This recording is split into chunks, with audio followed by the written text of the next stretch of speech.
పదే పదే ప్రభుత్వం ఎక్కువ కాలం ఉండదు, అటు రెండు పార్టీలు ఒకటే టోన్ వినిపించడం అనేటువంటిది కొంత చర్చకైతే అవకాశం ఇచ్చిన వాళ్ళు అయ్యారు అనేటువంటిది అంశం. వీరే గారు కొత్త అంశం బహుశా చాలా సందర్భాల్లో సవాలు విసిరారు. రేవంత్ రెడ్డి మొహం చూడటానికి ఇబ్బంది ఉంది కాబట్టి అదేదో ఆ పరిణామం జరిగిన తర్వాత లోక్సభ ఎన్నికల తర్వాత ఆ పరిణామం జరుగుతుందని ఆశాజనకంగా ఉన్నారు. అది జరిగితే అప్పుడే ఉన్నా రావచ్చు, ఎందుకంటే మన ప్రభుత్వం త్వరలోనే మళ్ళీ మన ప్రభుత్వం వస్తుంది అంటున్నారు. అంటే 5 సంవత్సరాల టైం అయితే ఉంది. మరి ఈ లోపల రావటం అంటే మీరు అన్నట్టుగా పార్లమెంట్ ఎన్నికల తర్వాత కీలక పరిణామాలు జరిగితే ప్రభుత్వం వచ్చే అవకాశం ఉందా, వస్తే అప్పుడు అసెంబ్లీకి అడుగుపెట్టే అవకాశం ఉందా కేసీఆర్ గారు?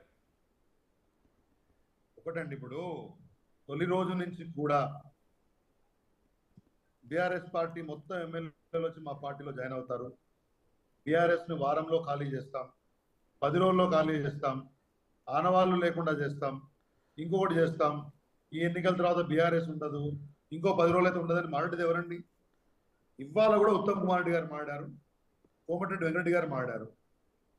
ఎట్లయితే మీరు చెప్తున్నారో మా అధ్యక్షుల వారికి కూడా కొంతమంది మన కాంగ్రెస్ పార్టీ ఎమ్మెల్యేలు టచ్లో ఉన్నారని చెప్తున్నారు.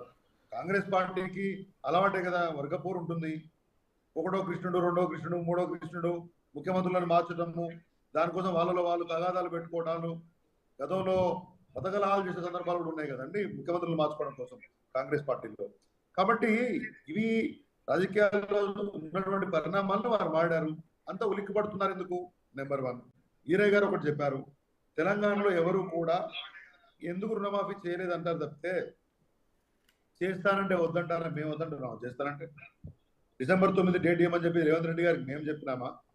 ఆల్రెడీ మాఫీ అయిన వాళ్ళు కూడా 2 లక్షల రూపాయలు తీసుకోండి అని మేము చెప్పినామా?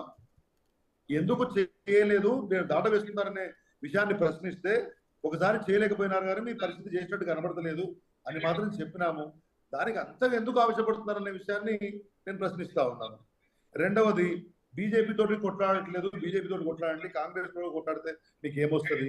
మేము అనేక సార్లు జాతీయ స్థాయిలో కూడా చెప్పాము, బీజేపీ కాంగ్రెస్ తోటి సమాన దూరం ఉంటాము, అవసరం లేదు, చాలా క్లియర్. బీజేపీ తోటి మేము కొట్లాడకపోతే ఎందుకు బీఆర్ఎస్ నాయకుల మీద కేసులు పెడుతున్నారు, జైల్లో వేస్తున్నారు? కాబట్టి ఇవాళ వచ్చిన నాయకులంతా ఏమన్నా బీజేపీ వాళ్ళు మమ్మల్ని ఏమంటారు, మా మీద పొగడ్తలు చేసి మిమ్మల్ని ఏమైనా తిడుతున్నారా? BJP and Congress will fight both the political parties. మీరు ఇద్దరు కలిసి ఒక అండర్స్టాండింగ్ లో ఇవాళ పనిచేస్తూ బీఆర్ఎస్ ఉండదు అని మీరు అంటారు, బీఆర్ఎస్ ఉండదని బీజేపీ అంటుంది. అనేది ఎవరంటే ఈ ప్రభుత్వం ఉండదని మీరు అంటున్నారు, బీజేపీ అంటుంది. అది కూడా ఉంది, ఆ కాంటెస్ట్ కూడా ఉంది. ఈ కాంటెస్ట్ చేస్తున్నారు, ఆ కాంటెస్ట్ చెప్పట్లేదు. మేము డమ్మీ అభ్యర్థులు పెట్టినారని చెప్తున్నారు. నేను అడుగుతున్నా, అసలు కాంగ్రెస్ పార్టీలో ఎంపీ పదవి పోటీ చేసి కాంగ్రెస్ పార్టీ రాష్ట్రంలో బలంగా ఉంటే, అధికారం వచ్చింది కాబట్టి సామాన్య కార్యకర్త అయినా కానీ రేవంత్ రెడ్డి గారి స్థాయిలో బలం పుంజుకొని ఉండుంటే ఎందుకు బీఆర్ఎస్ పార్టీ సిట్టింగ్ ఎమ్మెల్యేలుగా అభ్యర్థులు కావాలి మీకు? There is a defection issue. Why Danam Nagendra must be your candidate?